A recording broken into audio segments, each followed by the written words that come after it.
যদি 2-4টা মাহফিলে এভাবে 2-1টা নেতার হাত পা ভেঙে দেওয়া যেত, তাহলে তারা গোটা বাংলাদেশে আর কোনো নেতা সাহস পাইত না কোরআনের মঞ্চে গিয়ে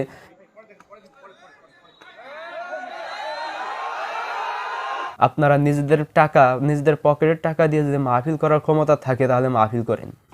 জি জি জি আল্লাহ মামুনুল হক লুচ্চা না, এটা প্রমাণিত হয় নাই। কোরআন সুন্নাহর বিপক্ষে এই নেতারা চলে, আর কোরআন সুন্নাহর পক্ষে কথা বলে এই নেতাদের গায়ে জ্বলে।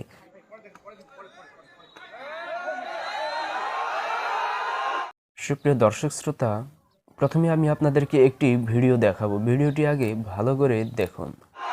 উঠে যান না ভাই, এখানে আসেন, বসেন, এখানে আসেন।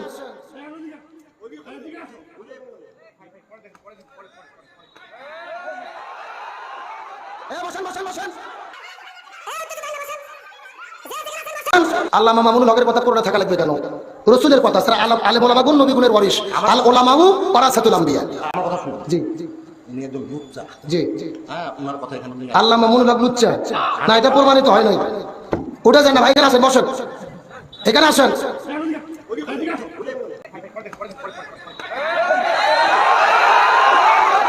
বসেন বসেন বসেন, উত্তেজিত হয় না, বসেন।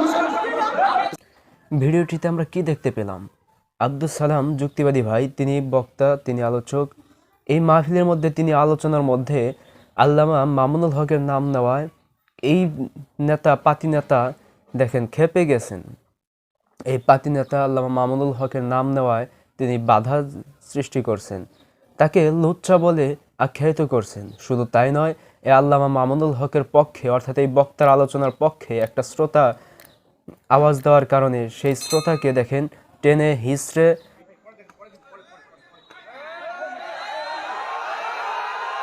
দেখেন তাকে টেনে হিচড়ে নিয়ে যাওয়া হচ্ছে এবং কি তাকে আঘাত করা হচ্ছে। কেন? এই নেতার এত দূর সাহস হয় কেমনে?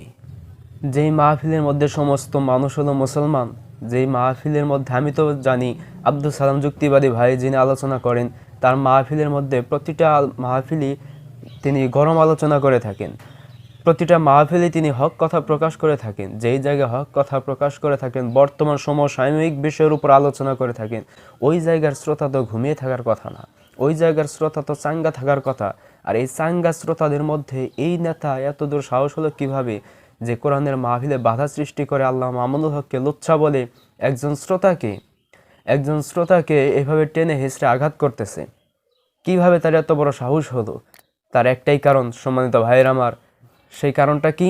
কারণটা হলো আজকে যে মাহফিলগুলো হয়, অধিকাংশ মাহফিলগুলো করা হয় শুধু টাকার জন্য, মানুষদেরকে দিন বোঝানোর জন্য নয়, মানুষদের মাঝে কোরআনের বাণী, কোরআনের মেসেজ পৌঁছানোর জন্য এটাই উদ্দেশ্য নয়।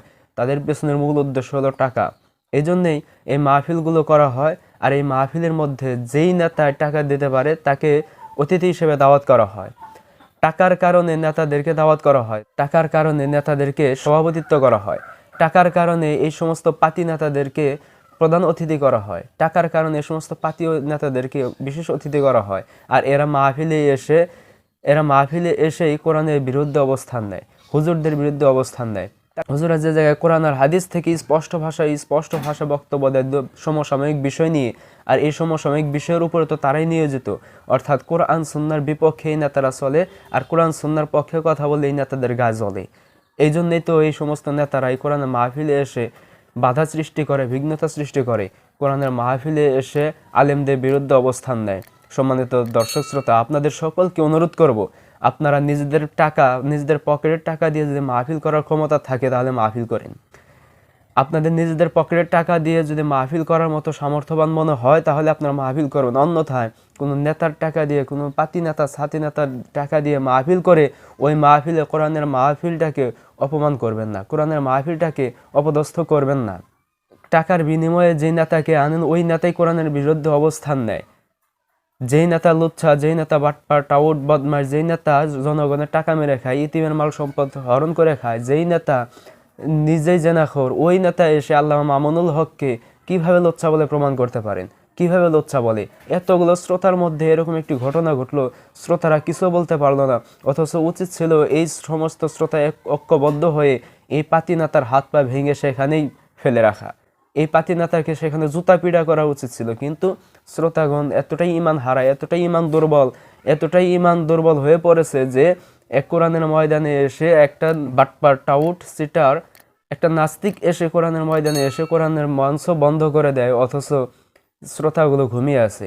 এই সমস্ত নেতাদেরকে তো কখনো দেখবেন না যে গানের ময়দানে গিয়ে গানটাকে বন্ধ করতে, এই সমস্ত নেতাদেরকে কখনো দেখবেন না কনসার্টের মঞ্চে গিয়ে কনসার্টকে বন্ধ করতে, এই সমস্ত নেতাদেরকে কোনো সময় দেখবেন না গ্রামে এত অনৈতিকতা চলতেছে সেইগুলো বন্ধ করতে, অথচ এরা কোরআনের মাহফিলে এসে হুজুরদেরকে নরম পেয়ে সেই হুজুরদের মঞ্চ কথাকে কেড়ে নিয়ে সেইটা বন্ধ করার চেষ্টা করে। কাজেই সারা বাংলাদেশের সমস্ত মানুষদেরকে উদ্দেশ্য করে বলবো, আপনারা নিজেদের পকেটের টাকা দিয়ে মাহফিল করেন, আর ওই মাহফিলের মধ্যে বিশেষ অতিথি হিসেবে, প্রধান অতিথি হিসেবে, সভাপতিত্ব হিসেবে রাখবেন তাদেরকে। আপনার এলাকার সবচাইতে বড় আলেম যিনি, তাকে রাখবেন প্রধান অতিথি। আপনার এলাকার সবচাইতে বড় হুজুর যিনি আলেম, তাকে রাখবেন সভাপতি হিসেবে। আপনার থানায় থেকে, জেলায় থেকে বড় হুজুরকে এনে প্রধান অতিথি, বিশেষ অতিথি দিয়ে সুন্দর করে মাহফিল সাজাবেন। মাহফিল সাজিয়ে সেখানে একজন আলেমকে নিয়ে দাওয়াত করে সেখানে কোরআনের মঞ্চে কোরআনের বাণী প্রচারের জন্য মাহফিল করবেন। তাহলে দেখবেন মাহফিলটা সুন্দর হবে, মানুষের মাঝে কোরআনের সঠিক মেসেজ পৌঁছে যাবে, মানুষ সেটা গ্রহণ করবে, সেখানে কখনো বিশৃঙ্খলা সৃষ্টি হবে না। কাজেই আপনারা টাকার দিকে না তাকিয়ে ওই সমস্ত পাতিনেতা ছাতিনেতা এদেরকে অতিথি না দিয়ে মাহফিল করবেন। এদেরকে অতিথি না দিয়ে যদি মাহফিল করতে পারেন তবেই করেন, এদেরকে কখনো অতিথি বানাবেন না, বানালেই মাহফিলে বিঘ্নতা ঘটে। কাজেই সারা বাংলাদেশের সমস্ত দর্শক শ্রোতাদের উদ্দেশ্য করে বলবো, আপনাদের সামনে যখনই এরকম ঘটনা ঘটবো, আপনারা সংঘবদ্ধ হয়ে, ঐক্যবদ্ধ হয়ে ওই সমস্ত পাতিনেতাদেরকে জুতা পিটা করে সেখান থেকে বিদায় করবেন, ওই মঞ্চে যেন তারা না যাইতে পারে। যদি এভাবে ঐক্যবদ্ধ হন, গোটা বাংলাদেশে অসংখ্য জায়গায় বিভিন্ন সময় দেখা যাচ্ছে এভাবে একের পর এক নেতারা, এই ছাতিনেতা পাতিনেতারা এসে কোরআনের মঞ্চে বিঘ্নতা ঘটায়। যদি 2-4টা মাহফিলে এভাবে 2-1টা নেতার হাত পা ভেঙে দেওয়া যেত, তাহলে তারা গোটা বাংলাদেশে আর কোনো নেতা সাহস পাইত না কোরআনের মঞ্চে গিয়ে। কাজেই আল্লাহ তাআলা সকলকে সঠিক বুঝ দান করুক। সমস্ত তৌহিদি জনতা, মুসলিম শ্রোতাদের ইমানের শক্তিতে বলিয়ান হয়ে বাতিল রাম বামদের বিরুদ্ধে লড়ার তৌফিক দান করুক।